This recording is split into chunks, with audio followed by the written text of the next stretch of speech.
আজকে দিলাম humic acid 1 গ্রাম 1 litre জলে। এটাকে ভালো করে মিশিয়ে মাটিতেও দেওয়া যায় এবং পাতাতেও স্প্রে করা যায়। তাই আমি এখানে 2 লিটার জল নিয়েছিলাম, তাই এখানে 2 গ্রাম দেখো মিশিয়ে দিলাম। ভালো করে গুলে নেব। এবং আমার যত ধরনের গাছ আছে, যেহেতু আমি মাসিক তোমাদের একটা রুটিন দেখাচ্ছি যে কবে কি দিচ্ছি, তাই আজকে এইটা দিয়ে দেব। এটা দিতে হবে মাসে একবার। ঠিক আছে, দেখো আমি আমার লেবু গাছে স্প্রে করে দিচ্ছি, বোগানভেলিয়াতে দিচ্ছি, সমস্ত গাছেই দেবো। হ্যাঁ, তো এটা দিলে কি হবে, এটা দিলে আমাদের গাছের যে গ্রোথ সেটা বেড়ে যাবে। তার সাথে গাছের যে রুট, সেটা গ্রোথটা বেড়ে যায়। এবং গ্রোথ গ্রোথ হয়ে গেলেই তাহলে কি হয়, আমাদের গাছের খাবারটা গাছ ভালোভাবে নিতে পারে।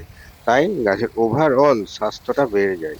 এবং যেমন ফুলের কালারও বাড়ে, তেমনি ব্রাঞ্চেসও বেড়ে যায় এই হিউমিক অ্যাসিড যখন আমরা গাছে স্প্রে করি। তাই আজকে আমি দেখো রোদ ওঠার পর হিউমিক অ্যাসিডটা স্প্রে করলাম। হ্যাঁ, তবে গরমের দিনে যদি তোমরা স্প্রে করো তাহলে অবশ্যই সন্ধেবেলার দিকে স্প্রেটা করবে। আজকে এত দূরই।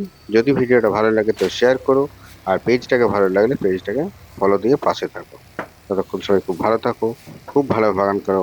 আবার দেখা হচ্ছে পরের ভিডিওতে।